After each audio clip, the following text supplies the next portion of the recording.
Fake breakouts wipe out more traders than a bad entry. Today, I'm going to show you how to spot and identify a fake breakout and how to use the advantage instead of being victim in the market. So let's get started. So we are in the gold chart right now. We are on the daily time frame. So I want to ask a simple question. What is the market structure here? You have 5 seconds to answer. Great. So a lot of you guys, you mentioned market structure is bullish because of this break of market structure right here. But today, I will going to open your eye and tell you guys this is not the real break of market structure you're going to look for. And this is the fake breakout that we're going to talk about. And this is the manipulation, which I'm going to explain the logic behind it, right? Because a lot of you guys think, okay, because price created break of market structure, basically this low, take this high here, this is going to be my new expansion, and that's mean price is going to keep continue to be, let's say, in the bullish market structure, move on the bullish market structure direction. So I'm going to stick to the bullish market structure, and I'm in a bullish market structure. But the way that I'm looking for the market structure is so simple. I'm not looking for expansion. I'm not looking for high and lows, but the only thing that I'm looking for, it's the last major break of market structure. Which what I mean from major, that's mean yes, the swing low gonna get taken out and the swing high in the daily time frame. Not every, like, let's say break of market structure in this case. So in this case, yes, this is going to be my last break of market structure. But here's the main thing. The way that I identify and separate my break of market structure is completely different, because at the end of the day, we have two types of the break of market structure. One of them I called a valid break of market structure, and another one I called it as BOS manipulation, or MN. So one of them I have as a, let's say, valid break of market structure, and another one is BOS manipulation for me. So what is the, let's say, valid break of market structure? So the valid break of market structure is the market structure that close with the body, right? So why body, guys? Because, you know, once a candle or once the high or low close with the body as a break of market structure, that's mean there is an interest behind that. From who? From the big players, because they put a lot of volume inside that candle or in that day to move the price up or down to close it behind and hold it above that high, in this case to close above this. So that's mean they interest to keep continue the, let's say, market to the upside, right? But once you get a break of market structure with, let's say, weak close, or in a simple language, not with the body close, that's mean there is going to be high possibility chance that we're going to get the BOS manipulation concept, which yeah, it just basically be a manipulation concept, which you want to make sure is this a manipulation or not. So the way that I want to understand is this a manipulation for me or not, I'm dropping to the one time frame lower. So in this case, I'm in a daily time frame. For example, if you're looking for the, let's say, the weekly daily the weekly bias or weekly break of market structure or the weekly market structure, you're going to drop down to the daily time frame, which, because in this case we're going to look for a daily basically bias, or that we're going to look for the daily market structure. That's reason I'm dropping down on the 4 hour time frame. So once I get the break of market structure with the week, not with the body close, I'm dropping down to the one time frame lower, right? So take a look in the 4 hour time frame. This was the last expansion that price take this high here in the low time frame, right? This was the last expansion that I had, right? Or even this one, we can call this one, because this is, if you take a look, this is expansion, small retracement expansion, because from here we have a tree candle confirmation, right? Sorry, my bad. We're going to call this as the last expansion from here to here, because we have a swing low right here.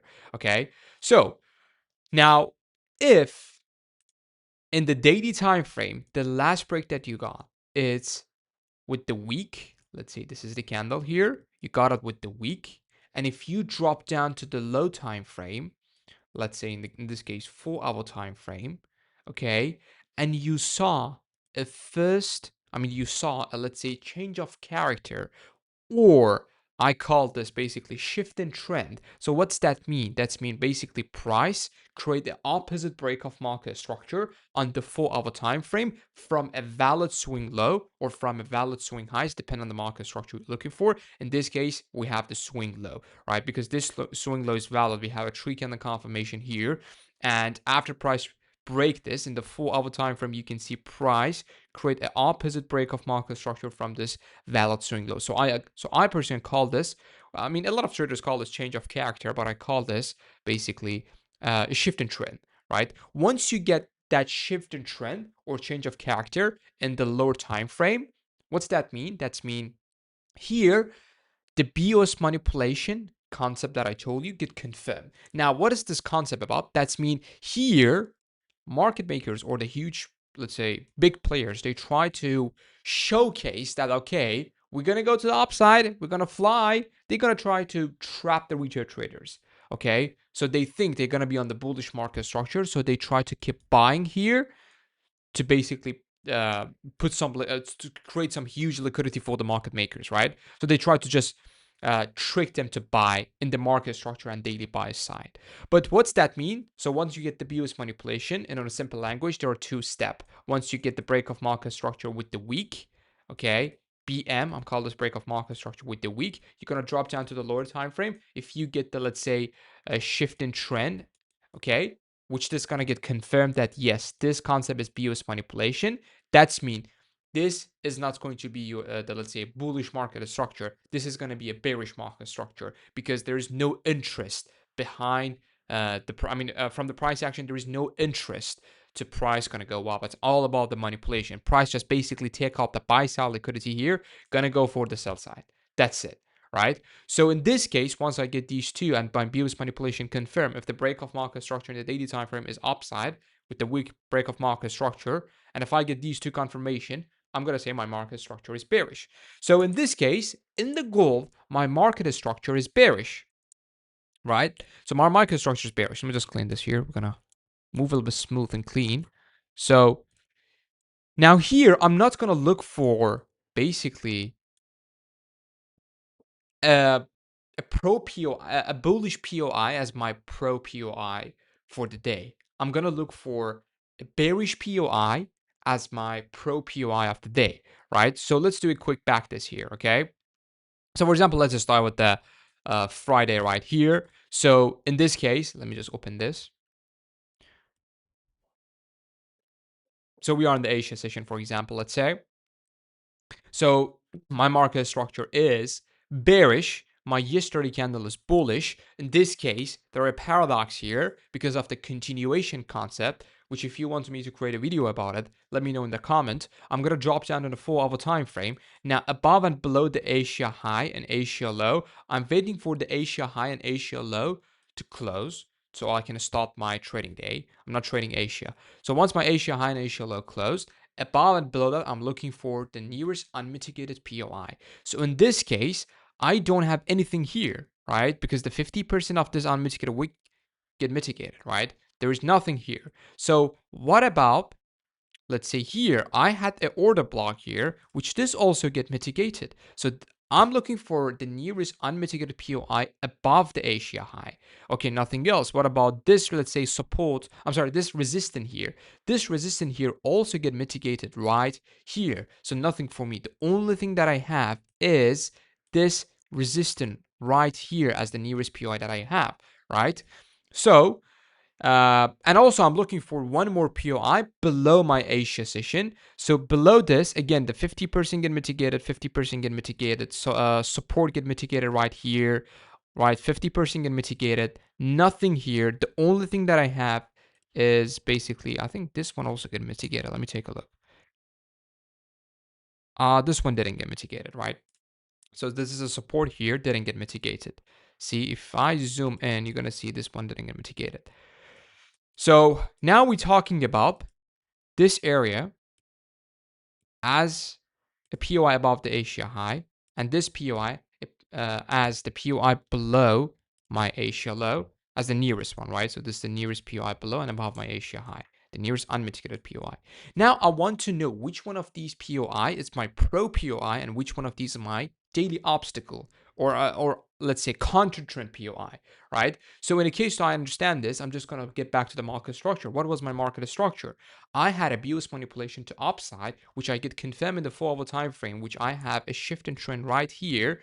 So are we going to stick to the bearish market structure? So since I'm in the bearish market structure, the bearish pro POI for me, it's going to be, I'm sorry, the bearish POI is for me going to be my pro POI and bullish going to be a counter trend. If I was in a bullish market structure, the bullish POI going to be my pro POI of the day and the bearish going to be my counter trend POI. So in this case, I'm bearish. This is going to be a bearish POI for me, right? So this is going to be my, let's say, pro POI of the day, or I call this key level.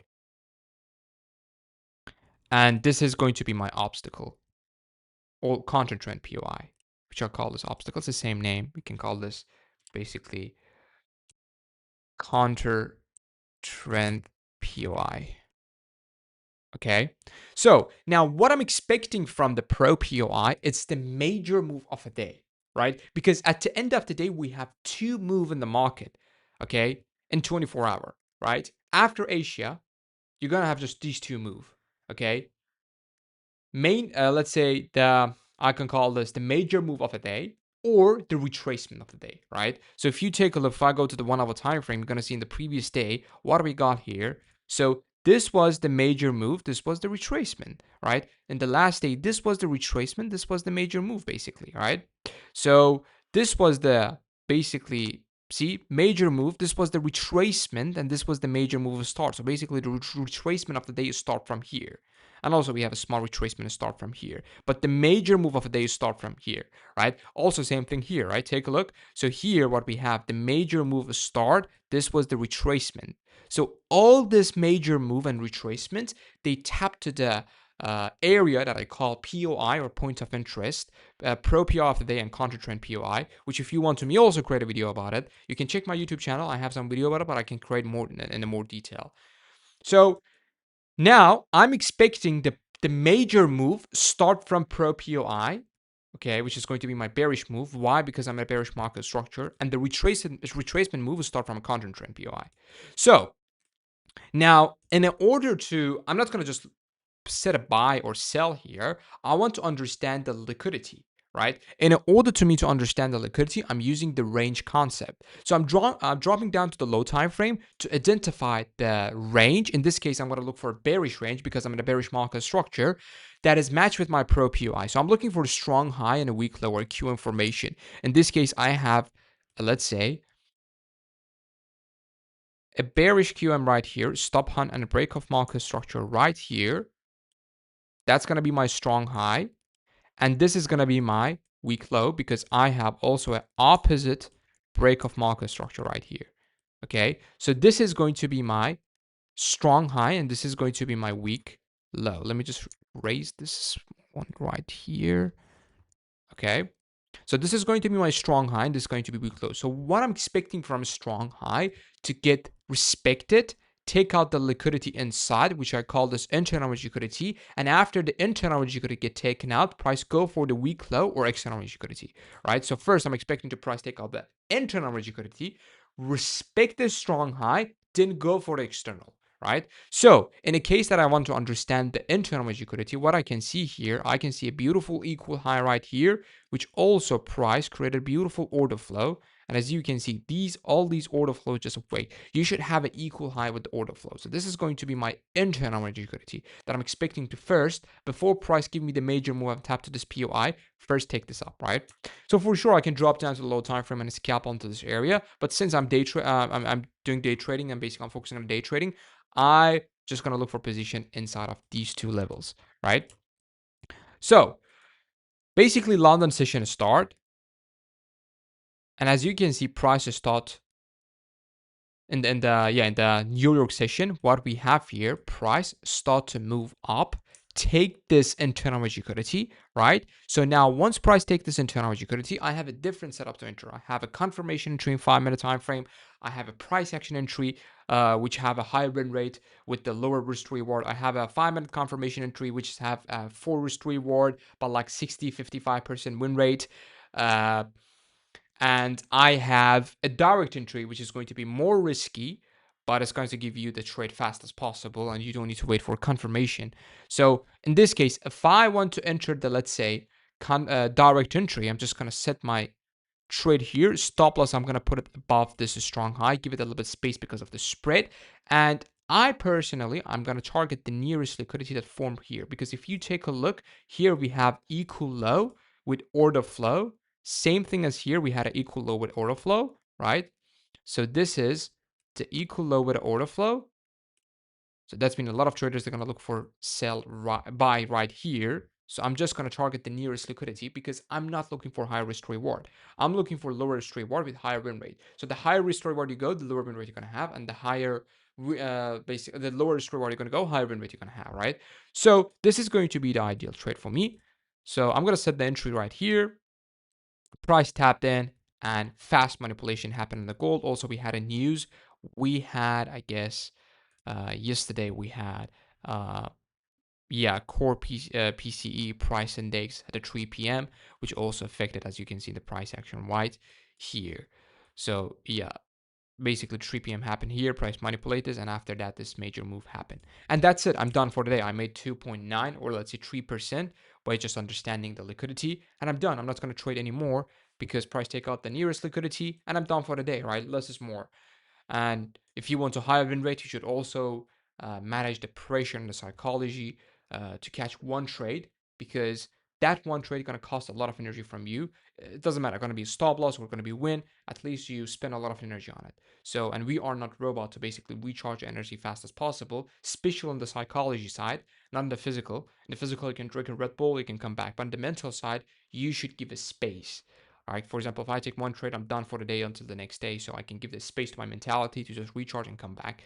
And that's it. For sure, in the long term, we are expecting to price take out this. On that day, I was expecting to price take this external liquidity, but market is not 100%. And the only thing you're gonna look for is just price take out the liquidity, just react from your POIs. You don't care if price gonna take them the last liquidity you're looking for.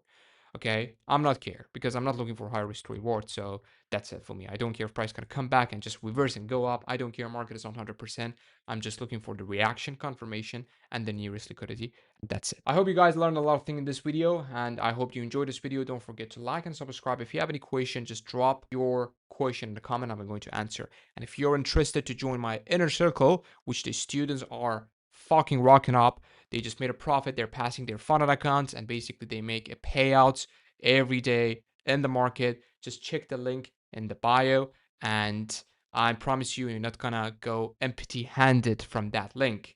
Okay, that link gonna change your life. It's just in the comment in the description section. Just tap to that description, and yep. See you guys. Take care.